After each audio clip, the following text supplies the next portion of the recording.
again, and welcome back to another edition of The Wicking Conservative. I have been struggling for the past 2 weeks to try to stay with the news cycle. Everything has been coming out like a fire hose, and it's been dang near impossible to keep up with everything and be on track and deal with quarantined children. Unfortunately, both of my children came into contact with quarantined positive COVID people, so they sent them to me, which was supposed to be a 10-day quarantine that didn't end up being 10 days. So we've been fighting with the school board and the school district here in the area. I've been keeping up with local Georgia ordinances and things that are going on in our state. I have been writing our brand new senators and telling them how I feel about the impeachment hearing.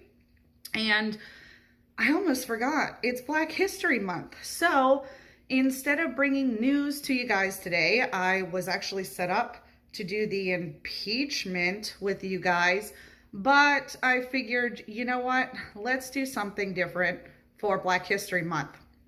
And probably going to get a lot of backlash for this one, but I'm going to do it anyways. So here is my, final formal apology to Black America. And you guys have been waiting for it.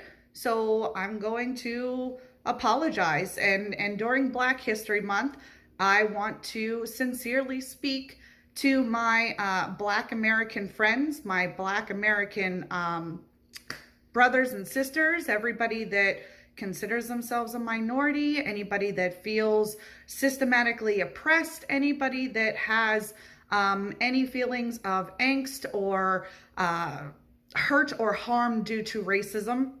I want to apologize to you guys. And I want to apologize from the bottom of my heart, because I don't believe that you folks really feel this way every single day. And I really feel that a lot of you are being misled. I feel that a lot of you feel like there is racism every single day towards you because you're told to feel that way. And I'm sorry. I'm sorry that people tell you that you will never make your own future based on your own merits. I'm sorry for that. I really apologize for anybody that makes you feel like you need something more than everybody else. I want to apologize because they tell you constantly that you are not good enough to succeed, and that because of where you were born, or what neighborhood you live in, or what school that you go to, that there is no way for you to succeed. I'm sorry that there are people who consistently tell you that the system is set up for you to fail. I'm sorry for the politicians that lie to you to get your vote. I am sincerely sorry that not only do they lie to you to get your vote, but after they get your vote and they get into office, that they cast you aside. I'm sorry for the absolute misinformation campaigns that many organizations go on to mislead or misdirect you. I'm sorry for the terrible history lessons that you folks are taught in school, that white people are taught in school. I apologize for not having the actual Black heroes of history sung in songs. I'm sorry that nobody told you about the free Blacks who helped build this country. I'm sorry that nobody told you that there was so much opportunity here for you just based upon your upbringing and how your ancestors managed to build with this country and in this country and around this country. I apologize that there are people who actually feel like they are better than you so they have to apologize to you and cater to you. I'm sorry that there are a lot of people who want to resegregate you in the name of making your life better. I'm sorry that there are people who would tell you that your better support system is with them than it is with making your relationships and your families last. I'm sorry that there are people that tell you that it's better for your race and for your society to obliterate your own reproductive systems, that it's okay for you to feel like an independent woman by getting an abortion to somehow get ahead in life.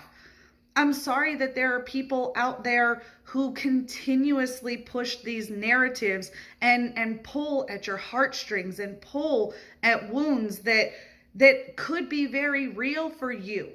You could be in a very disparaging situation, and because you are constantly told that it's not your fault, you are constantly stuck in a stagnant position. You refuse to do for yourselves, and you consistently wait for somebody who is never going to come and help you.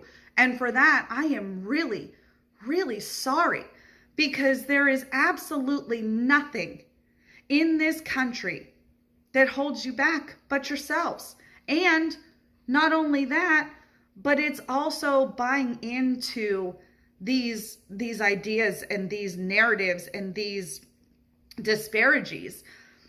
I was watching a very interesting show about the Great Reset, and during the show, they actually showed clips from a documentary that highlighted a lot of global disparities, racism, the Great Reset, clean technology and clean things, and moving into the future, how racism kind of fit into all of this. And they started talking about patterns of living.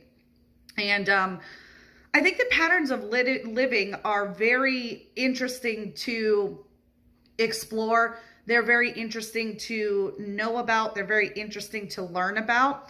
But the pattern can be broken. The thing with patterns is, just because the pattern continues on, somebody always has to take a piece and fit it in to match the other pieces. That's a pattern. You take 2, 3, 4, however many pieces together to create a pattern, and then you have to go search for those pieces to fit into place in the right places to continue the pattern. So my question to especially Black America is, what are you guys doing different to stop the pattern? We hear about your struggles and everything's following a pattern, and it's into a system, and the system is consistently holding you down, and it's consistently holding you back, and so on and so forth. So what is it going to take to break the pattern? We've had marches, we've had civil rights activism, we've had white people apologizing to Black people, we've had affirmative action come into place, we've had executive orders, we've had all these things that have been tried over and over and over and over and over again since the civil rights movement. And we have more people now claiming that there are systematically oppressed, or systematic racism, or there is more racists in America now than there ever was in history, which really makes you think. Because if you go back to the pre-civil rights movement back in the 50s and the 40s and the 30s, and we've seen a very vibrant growing Black community. Now, granted, they were separate, and this is the part that's so important, is that they were separate, but they were actually performing well. And why were they performing well? They were performing well because they knew their heritage. They passed down their stories to one another. They transferred their wealth within their families. So, they had children. They stayed in a nuclear family model. They passed on property and possessions and things of the sort down the line. So a lot of that concentrated wealth stayed within the minority population. Now, when the 60s came about and civil rights era was really big and everybody was going into desegregation, we can actually see the pattern of destruction in the minority families. And once they were allowed into society, the welfare state broke open and was actually encouraging not only minority members of society, but pretty much any member of society to break down that nuclear family and allow the government to step in and become that support system. And what's happened over the years, now that we've come to rely upon the welfare system, is we have noticed a huge decline in the nuclear family.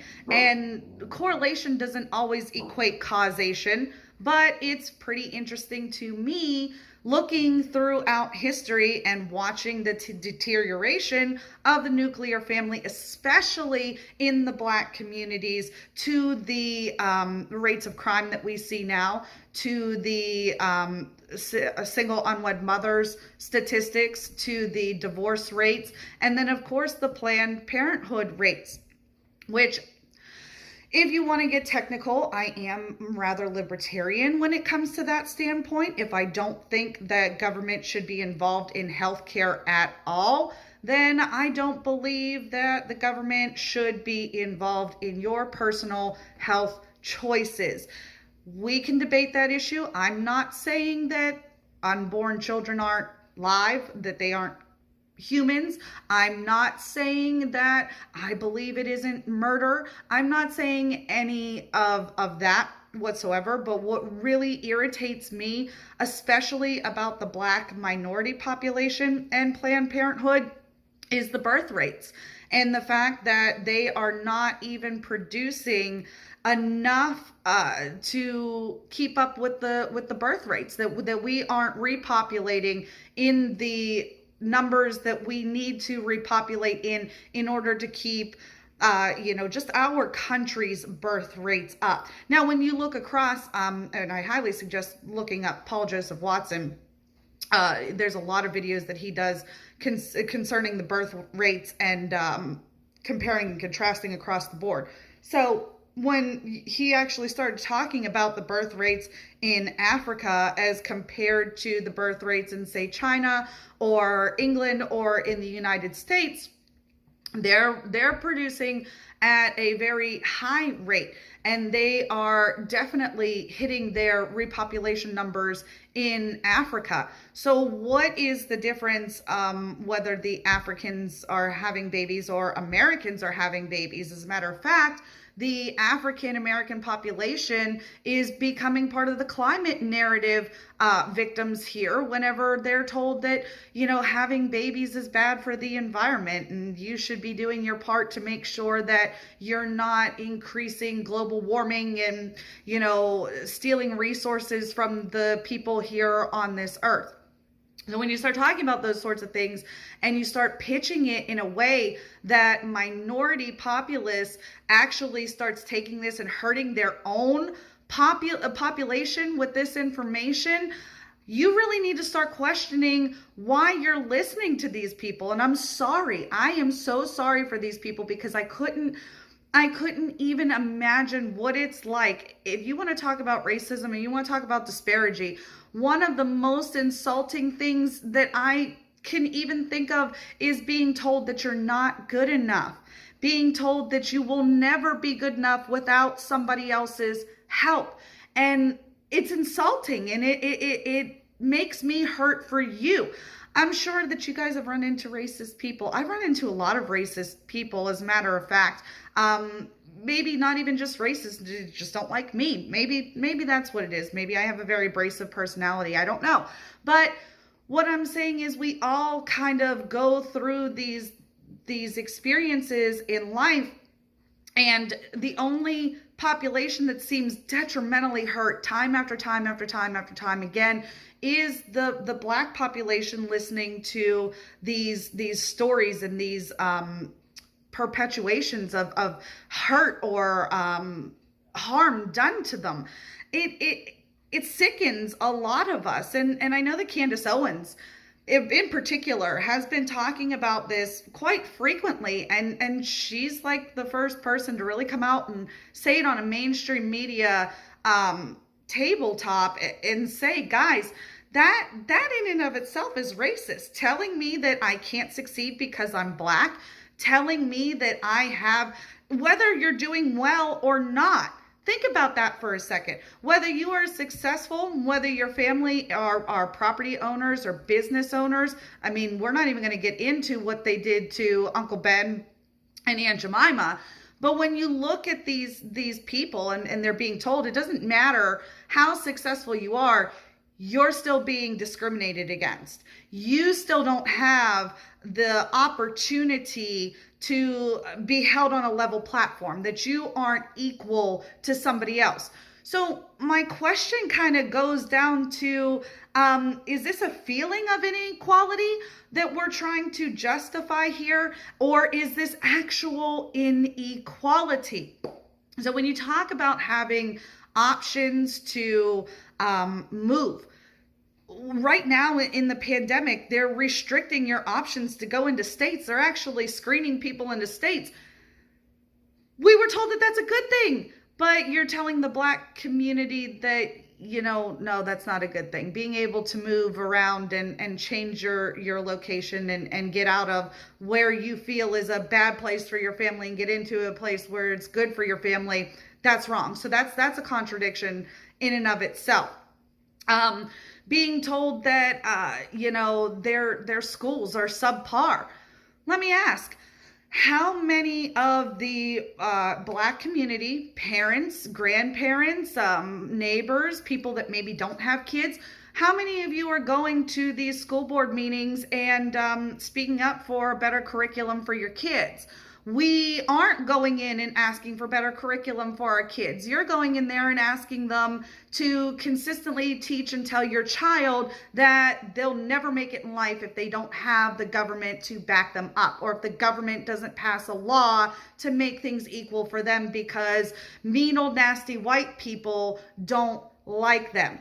Which, coincidentally enough, those mean old nasty white people were actually one of the very first people to talk about ending the ownership of another person. So I really want to apologize for these people who are brainwashing the masses, and I really want to apologize for anybody who's bought into this narrative, or anybody that feels like they can't make it because of what somebody else is doing somewhere else. To me, that's disgusting, and I think it's one of the most racist things that I've ever seen in my entire life, is an entire party, an entire government entity telling people, we're going to pick and choose the winners and the losers. You have won too long. They haven't won enough. So they're going to start winning. You're going to start losing.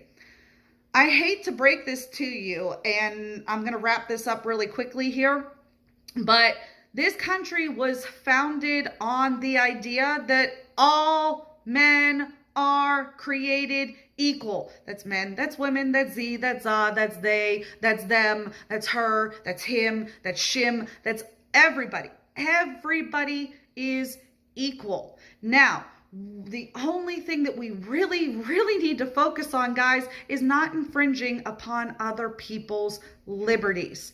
When you do those things, and when you take personal responsibility, I'm sorry, that's racist. When you take personal responsibility, when you take your own life into your own hands and you go and you put your best foot forward, you may not be a millionaire. You may not be as successful as Bill Gates. You may not end up in the White House like Trump, but I promise you that you will see an improvement in your life. And if you don't, you get back up on that horse and you try again, then that opportunity wasn't for you. I say this all the time to my kids, and it's a very popular song, and I'm going to say it anyways. You can't always get what you want, but sometimes you just might find you get what you need. And I've never been one to sit around and wait for somebody else to give it to me. I feel like that's just a very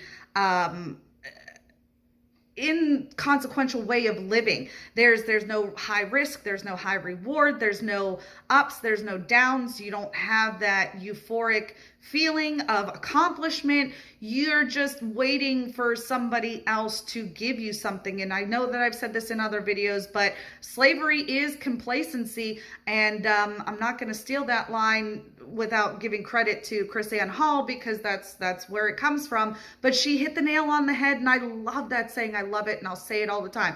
Slavery is complacency. And if you're complacent and you're waiting for other people to give to you what you feel you deserve, that you refuse to go get for yourself, then I'm sorry. There's nobody in this world who can make you feel better than you can make yourself by becoming an accomplished, productive member of society.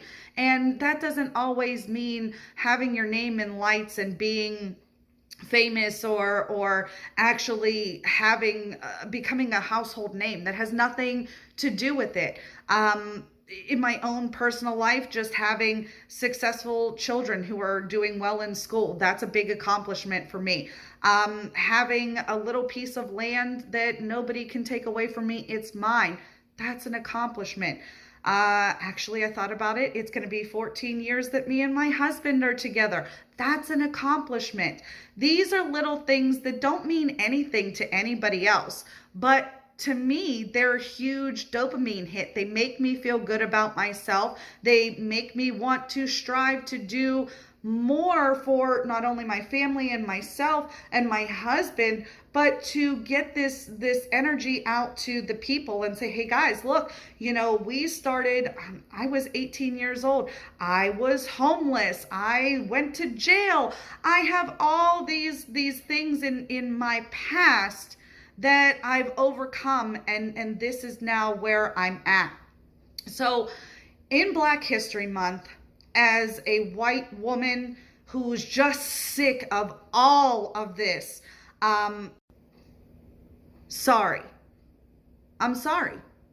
There's nothing that I can personally do to change your trajectory in life, but there's a lot that you can do to change your trajectory in life. And the very first thing that I highly suggest that everybody does, click off of the mainstream media. Start analyzing your life based on your experiences, not what's given to you by somebody else, not what the news is reporting to you is happening in cities that are thousands of miles away from you, and not pieces of legislation that are being passed unconstitutionally by the president in name only, we'll call him. So that's all I have for you guys today. Happy Black History Month. Happy Impeachment Day. And I will catch you guys on the next one.